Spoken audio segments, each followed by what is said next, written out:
All right. Hello and welcome, everyone. So today we're going to be doing a builds refresh for Mirage, as we have a build that I think is perfect for Circuit and also good for a number of different farms. So much so that it's become pretty much the only build I think I'm going to be using on Mirage, because it can also do the other stuff that Mirage is usually known for. For that, this is Kaleidoscope Mirage. Basically, this build subsumes Quiver, and we're subsuming Quiver just for the pure purpose of that it keeps Mirage completely safe, and there's no real variance on it. You just have to use it, and then you are invisible for 22 seconds as long as you stay in that location. So this is for camping. You can instead opt to use like Harrow's ability or even like an armor strip. An armor strip will make this really stupid if you do that. To go more on the offensive with this build, but Quiver allows you to really just like chill out and just have this build do its thing, and for you to stand where you need to stand, because that does matter in this build. With that, you don't need to use Quiver. You don't have to have it. You could just do this with nothing, and it will still probably be pretty good, but you're going to have to be moving around a whole lot instead of just chilling out in one place. This build looks like this. It looks pretty weird. It is a pretty strange looking build, I would say. It is a 250% range because we don't really have room for another range mod, and also we don't really need one, but we do need pretty much this much range. I've tried to drop overextended as much as I can, but all that ends up doing is making it so that the circuit maps, which are very, very large, are much, much worse on this build. If you're not planning on ever using Mirage in circuit, because this is for Steel Path circuit, you could go with the other range mod that's left over, our Auger mod here, Auger Reach, instead of Overextended. And then, of course, you gain a ton of strength with that and get a lot more damage. But I find that getting this 278% damage increase and just like all of the numbers on this are totally fine with just this much strength. That being said, we are also using Molt Augmented, so we can get to about that 200% strength threshold wherever things get really, really strong, because the strength is helpful in this build, because this build is weirdly centered around Prism.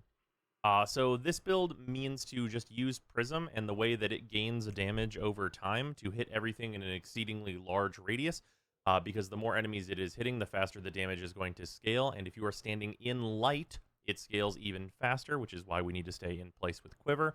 And this will scale up fast and be able to kill Steel Path enemies whenever there is a high enemy count. This also works in ESO, because you don't need to do her old nerfed 2 build anymore for doing ESO things with Mirage.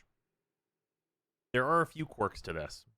The primary quirk is that this build is a little questionable without Arcane Energize.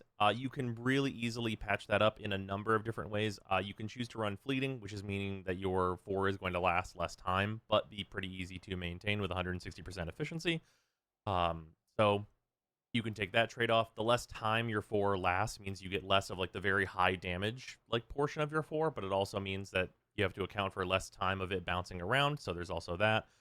So there's a bit of a trade-off there, but if you're having trouble maintaining it and you don't have Energize, then I would suggest probably trying the Fleeting version. Other options for efficiency here, I have also opted to use 2 Energy Max shards. These are good. I have 2 Casting Speed shards. These could be the pick up additional energy yellow version of the yellow shards instead, because the casting speed is not completely necessary, especially on the Quiver version. And then this last shard is just 10% ability duration. You could also theoretically go for the extra, not the Torrid, go for the extra duration in your shard slots, and then just like drop Augur Message for Fleeting and do Fleeting and Streamline together potentially, because there's another 40% energy. 40% duration you could gain just from shard slots here if you wanted to go all reds.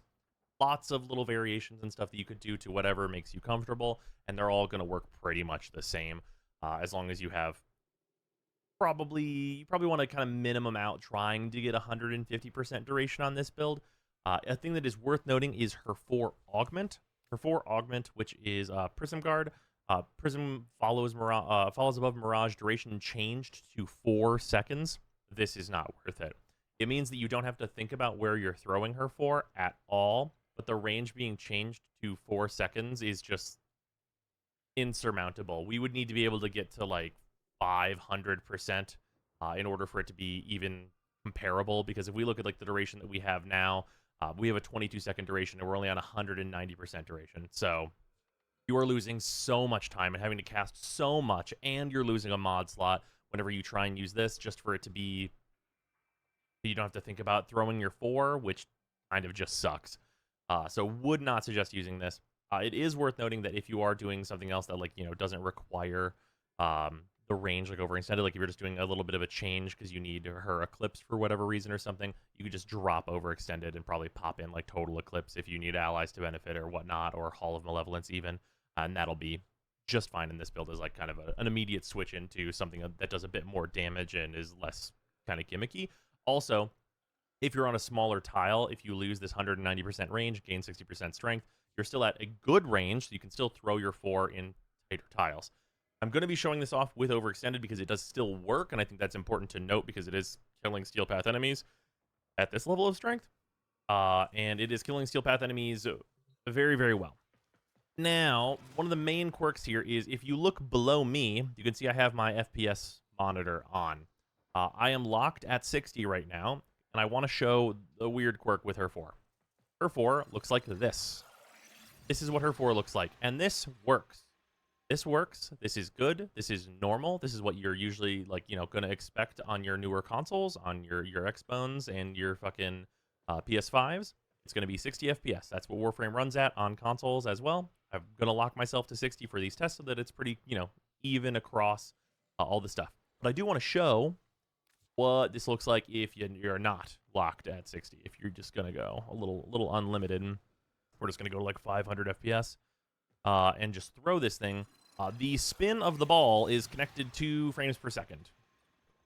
This doesn't affect things colossally, but it does make it a lot easier for the ball to like find a new target and basically keep hitting more enemies faster as enemies die. So as the ball gets stronger, this matters a little bit more and more. It doesn't matter too much. It is a bit weird that it's tied to frame rate at all, but it's not going to change too much. And like I said, everything that you're going to be seeing, I'm going to be locking myself to 60, so it's going to be what you would probably be able to expect normally. So it's not going to be any, needing some insane PC hardware or anything like that in order to get these results. Just going to be normal stuff. Also, I have like 60 stacks of Augmented here, which is whatever. I have half the stacks of Augmented. It doesn't really matter. These are Steel Path, level 20 Corrupted Heavy Gunners. They're at 195. This goes much further than that. So, yeah. It is worth noting they can kill you. Also, you can see what I'm standing at. I'm standing in like a 278. I could be standing in a slightly better position, just to show just the damage here. Also, my cat got the armor off one of them. You see as this ramps up and bounces back over here. It's about halfway through, like a lot of their health. It has killed some of them. Got about 6 seconds left. Might clear all of them. Doesn't always clear all of them. Sometimes leaves a couple, but you can see that they are just dead. And like, of course, these are the tougher end of enemies that you're going to be seeing. Like I said, you could add an armor strip to this, which makes it kill them much, much faster if you wanted to go that way. Or the much more likely case, which is that there is a Warframe that has an armor strip that is in your party in a circuit mission that will make things really, really trivial for this build. If you have like a Zaku locking down the entire map and making it so that there are no armor and shields on any enemy, you will basically throw your 4 and enemies will spawn and they will unspawn. They will be gone forever, permanently. They will be evaporated. It's like they were never there, basically, other than dropping their loot. So that's how that works in Circuit, and this just works in general in Circuit. We were in like a pretty mediocre run on our last run to get like some of like the new miter and everything for getting Mirage. Didn't really have like a whole lot of like synergy in the party. There wasn't like a lot of armor stripping or anything else. Mostly just like some, just decent frames and Mirage. And I did about like 60, I think it was 60 to 70% damage, and we went to like wave 12 or so, like round 12 or so in Circuit, and that's Steel Path. So it's pretty good. It is a pretty good thing. It's also worth noting that on Excavation for Circuit, whenever her 4 goes off, it does still blind from line of sight. So that's actually a little bit useful for protecting the Excavs and stuff as well. But yeah, the big thing here is just being able to use Quiver mostly to just have the enemies just be there and be dying while you throw your 4. This is a bit more solo friendly. I probably wouldn't bring this to a mission where I'm going to be in cramped hallways with other players that are going to be shot at, because that will very likely kill you, but it doesn't matter too much, because a lot of the time I feel like Mirage is not a this is gonna be used for a lot of things, but she's not a stellar pick for your general mission running. But this makes her a very good pick for Circuit in particular. Regardless, let's jump into the Steel Path mission to show her murdering the shit out of some enemies real quick like.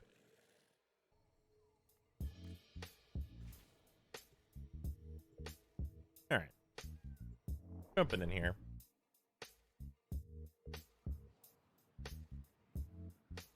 Yeah, this is gonna be like a pretty chill one. The thing that is notable is that this can kill acolytes, but generally you should bring a weapon that also will kill acolytes. Thankfully, you get to use your gigantic damage buff here still. And using that gigantic damage buff plus any weapon that can normally kind of kill an acolyte makes it evaporate them. So that's not bad. You can also regenerate Zenric energy while you're just like hanging out in Quiver, which means like it's unlimited, you know, invisibility, which is quite nice. I will note this is actually one of the worst tile sets for this build, because it's cramped hallways, and this really, you know, it does very well whenever it's not cramped hallways. You can see everyone's just dying the moment they open the door. It does very well whenever it's not cramped hallways, because it needs to be able to see everyone and just like be out and in the open and everything like that. But I mean, I say needs, but you can see the results. If I just like let it loose here, just even in this first room and not even trying to find like a good room. Ooh, we got a nice bounce. Also, you can get this going. If you can get this going, things become very nice. Oh yeah, I went off kilter though. Yeah, if you like finding a place where like you can get a clean bounce for what you want to be doing can be a little challenging. Also, of course, having to make sure you watch your energy because you are just hanging out and enemies are going to die before they get to you most times. As you can see here. You got to make sure that you are like proceeding forward a little bit. You got to grab that energy. Throw this into this room. Everyone in here and everyone that's running through here will die.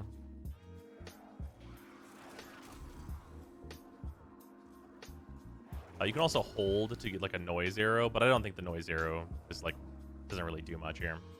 More often than not, it just makes it so enemies are a bit weird with it. Also, some Eximus can be pretty resilient to this damage, so sometimes you'll want to just individually take them out. And just, you know, things like the Vasto are actually really great for this because you can just like chill out and do the Vasto's little swap gimmick for those of you that have not seen that, and it kind of just eliminates any problem enemies that happen to be walking around.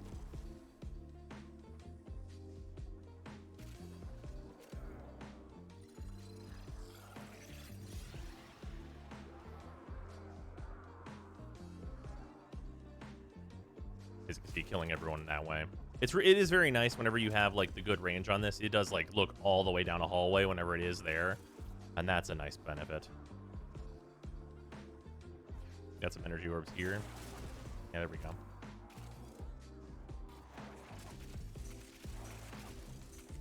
Oh, this room's good. Yeah, now we'll move into like an actually good room.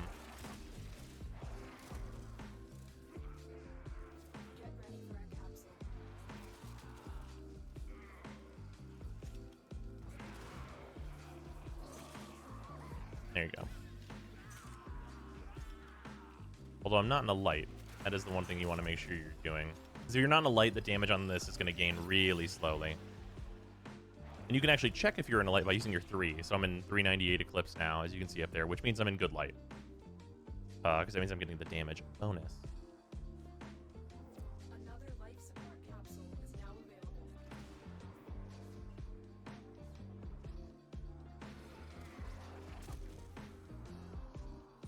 Trying to get a good like circular bounce here. Hopefully it'll just like stay in the tube here and just kill everyone. Maybe not great.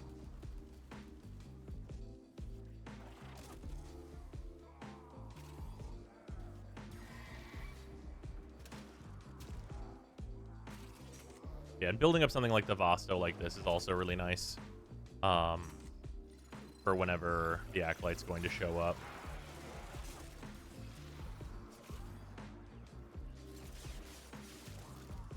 take out some of these Xmas that are just being annoying.